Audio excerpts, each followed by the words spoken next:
No próximo capítulo da novela O Rei do Gado, Jeremias voltará a afirmar que Bruno Mezenga foi o responsável pelo que aconteceu. Luana ficará arrasada, mas o Berdinazzi garantirá que não colocará o pai do neto dele atrás das grades. Bruno Mezenga conseguirá provar que estava em Ribeirão Preto quando Jeremias foi atingido. Mas o Berdinazzi não ficará satisfeito com o álibi do Mezenga. Luana culpará Bruno por tentar acabar com a vida de seu tio e terminará de vez com o relacionamento dos dois. Marcos pedirá para Bruno provar sua inocência de uma vez por todas. E os dois vão até o cafezal tentar encontrar a bala desaparecida. Ao chegar lá, os dois encontrarão Rafaela e conseguirão provar que ela é a verdadeira culpada, graças a um detalhe que Bruno verá e que ninguém percebeu. Tudo começa depois que Jeremias é levado para o quarto, depois de se recuperar. Luana vai visitá-lo, e quando Jeremias vê seu semblante, ele diz: Eu não quero te ver triste, filha minha. Luana retruca: É por causa daquelas coisas que o senhor me falou, tio. Jeremias comenta: Eu sei, filha. Eu imaginei que fosse isso. Cabisbaixa, Luana fala: Não pode ter sido o Bruno, tio. Ele não teria coragem de fazer uma coisa dessa. Jeremias diz: Não vamos discutir isso agora, Marieta. Luana questiona: Fala para mim. Não foi ele não, né? Jeremias responde: Eu queria falar que não foi ele, por causa do tuo filho e você. Mas você sabe o ódio que ele tem do tuo tio. Luana retruca: Mas o senhor tem muito ódio dele também. Jeremias diz: Mas eu nunca atirei no Mezenga. Escuta, filha. Se eu soubesse que ia dar nisso, eu não tinha comprado da mulher dele. Luana garante: Mas ele já tinha ido embora, tio. O senhor só pode estar enganado. Jeremias retruca: Eu gostaria de estar enganado, Marieta. Mas quando eu vi o primeiro tiro, eu olhei na direção do barulho e ele pareceu no fundo do cafezal. Quando veio o segundo, o seu tio não viu mais nada. Luana cai em prantos e pergunta: O que o tio está pensando em fazer com ele? Jeremias responde: Nada. Eu não posso colocar na cadeia o pai do meu neto. Eu não quero te ver sofrer tanto. O castigo dele vai ser perder você e o filho que você está esperando dele. Na manhã seguinte, Bruno chega na delegacia de Valdir e diz: Eu voei logo cedo para cá, seu delegado. Não foi por medo, não, pois eu estou com a minha consciência tranquila. Mas foi para acabar logo de uma vez com essa história. Valdir comenta: O senhor fez muito bem de ter vindo. Afinal de contas, essa acusação que o Jeremias fez contra o senhor, ainda mais no hospital, o senhor tem que entender o meu lado. Sou obrigado a averiguar isso. Bruno retruca: Foi por isso mesmo que eu atendi o seu chamado, delegado. Valdir questiona: O senhor tem algum álibi que poderia desmentir a acusação do seu tio? Bruno responde: Na falta de um, seu delegado, eu trouxe dois aqui comigo, que é o meu piloto e o meu copiloto. Além disso, tem o registro da hora da partida e da chegada, lá no aeroporto em Ribeirão Preto. O piloto diz: Realmente nós levamos o senhor Bruno de volta para Ribeirão, na véspera do acontecido. Desconfiado, Valdir comenta: Se o seu Jeremias insiste de que ele viu o senhor apontar para ele... Bruno interrompe e diz: Se o senhor insistir nessa acusação, Eu vou achar que o senhor está comendo na mão do maledeto. Desconcertado, o delegado não responde mais nada. Mais tarde, Valdir leva Bruno até o hospital. E quando Jeremias os vê, ele fica furioso e pergunta: O que o delegado quer com este maledeto? Valdir responde: Eu vim lhe dizer que já tomei o depoimento do seu Bruno Mezenga. Jeremias questiona. E então? Valdir responde: Segundo o relato dele, essa sua acusação não faz sentido. Em choque, Jeremias questiona. Mas como não faz sentido? Valdir responde: Ele trouxe o piloto e o copiloto que viajaram com ele. E ambos afirmaram que voltaram com ele na véspera do acontecido. Jeremias pergunta: E quem foi que eu vi no cafezal? Um fantasma? Bravo, Bruno responde: Deve ter sido a sua consciência, maledeto.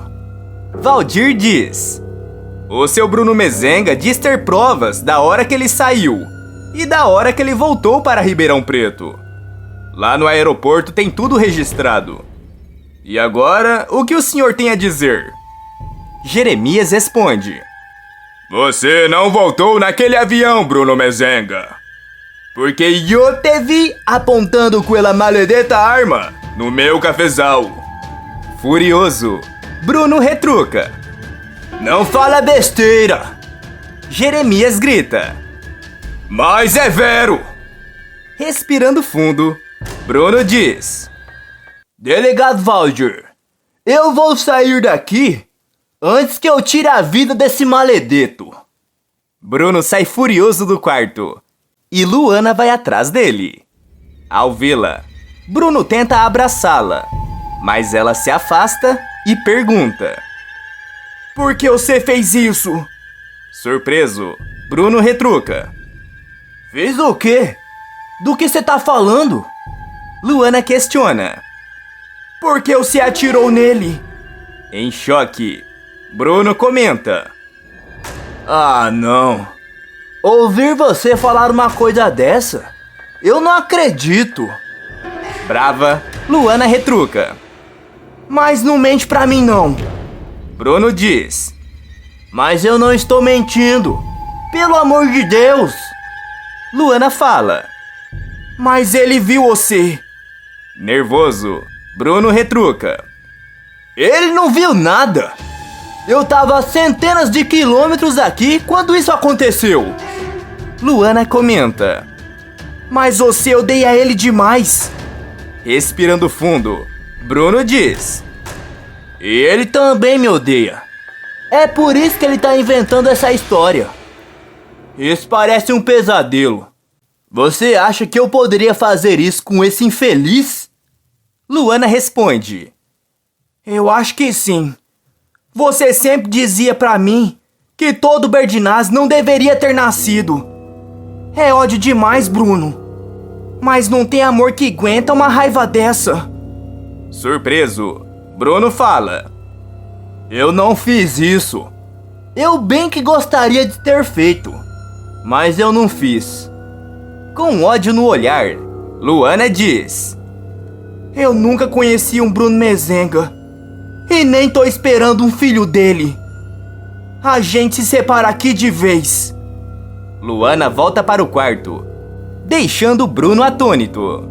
No dia seguinte, Jeremias recebe alta e é levado de volta para a fazenda. A sós, Luana diz a ele: Eu não consigo acreditar que foi o Bruno. Jeremias retruca: Mas foi ele. Tua tio viu. Luana pergunta: E o que o senhor vai fazer com ele agora? Jeremias responde: Niente. Eu não vou fazer nada. O delegado também não vai fazer nada. Eco? Com um sorriso tímido, Luana pergunta: O tio está falando sério? Jeremias responde: É claro que estou falando sério. Mas tem uma condição. E eu não quero ver ele mais em esta fazenda. E nem em Guaxupé. Você esquecer ele vai ser o preço do meu perdão. Cabisbaixa, Luana diz: Eu já esqueci. Enquanto isso, Bruno conta para Marcos tudo o que aconteceu em Guaxupé. Furioso, o príncipe do gado diz: Eu não acredito que aquele maledeto teve a coragem de fazer isso com o senhor, pai. Mesmo com todas as provas, ele continua insistindo nessa história absurda. Bruno retruca: E o pior, ele ter conseguido colocar na cabeça da Luana que fui eu.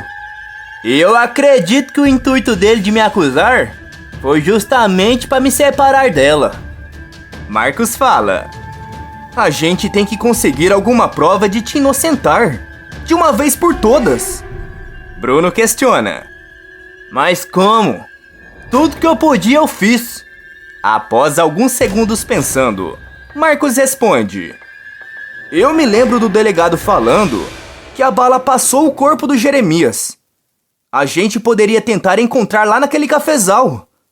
Bruno retruca: Mas se a gente conseguir encontrar essa bala, poderia ser mais uma prova do que um álibi.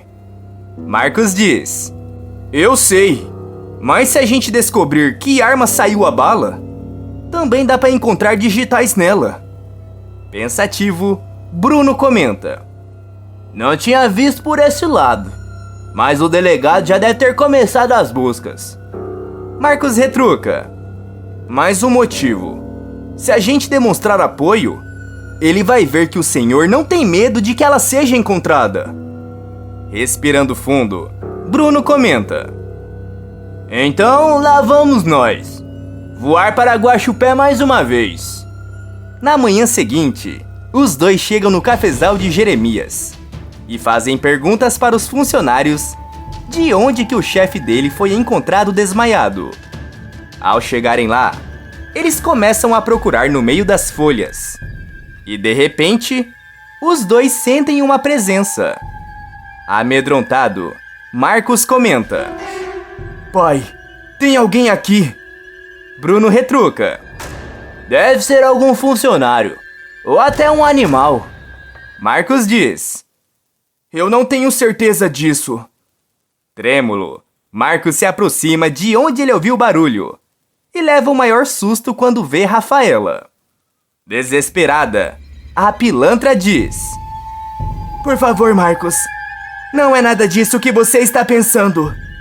Bravo, Marcos retruca: Eu não estou pensando em nada. Eu só quero saber o motivo de você estar bem aqui, nesse lugar. Cínica, Rafaela responde: Provavelmente o mesmo motivo que você.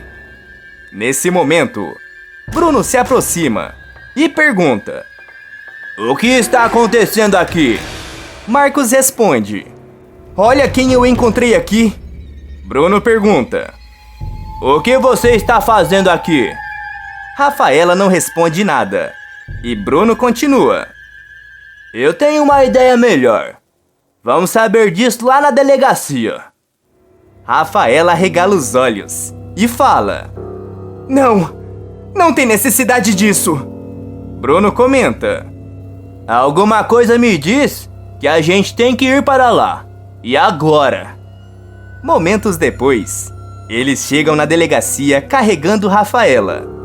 E depois de explicarem para o delegado o que está acontecendo, ele comenta: Então deixa eu ver se eu entendi. Vocês queriam encontrar a bala para poder chegar na arma e provar de uma vez por todas que o seu Bruno é inocente. Já a Rafaela não deu nenhuma explicação lógica. Bruno diz: Exatamente. E até agora não disse nada. O delegado pergunta: Rafaela, você pode esvaziar os bolsos, por favor? Trêmula, Rafaela retruca: Por quê? Eu não fiz nada. O delegado responde: Saberemos isso depois que você fizer o que eu estou pedindo. Vendo que não tem saída, Rafaela coloca a mão nos bolsos e joga todo o conteúdo em cima da mesa. Nesse momento, todos entram em choque ao ver a bala que atingiu Jeremias. Dias depois, o delegado vai visitar Jeremias e diz: Bom, como o senhor já sabe, nós encontramos a bala que te atravessou no bolso da Rafaela. Isso por si só não era uma prova contra ela, mas descobrimos que a bala saiu da sua arma. Por isso a gente a confiscou junto com a caixa de balas. Jeremias diz: Sim, mas e aí? O delegado responde: E aí, seu Jeremias? Que encontramos as digitais da sua sobrinha na caixa de balas. E diante de todas as provas, ela admitiu que foi ela. Totalmente em choque, Jeremias arregala os olhos e não consegue dizer mais nada. Valdir pergunta: Você percebe o que está acontecendo? Você estava culpando o inocente. Por acaso você sabia que era sua sobrinha e estava protegendo ela? Jeremias responde: Não, na verdade, eu não vi ninguém lá. E eu só queria que a Marieta se separasse de uma vez do Bruno Mezenga. Por isso menti. Respirando fundo, Valdir comenta: Bom, eu entendo. Eu vou fingir que nada disso aconteceu. Mas a sua sobrinha terá que ser presa. Cabisbaixo, Jeremias diz: Que assim seja. De que cidade você está assistindo esse vídeo? Clica no botão de gostei e inscreva-se no canal para receber mais vídeos como este. E ainda tem mais novidades. Para ficar sabendo, basta clicar no vídeo que está aparecendo para você aí na tela. Todo dia depois da novela, tem resumo aqui no canal. E eu estou te esperando.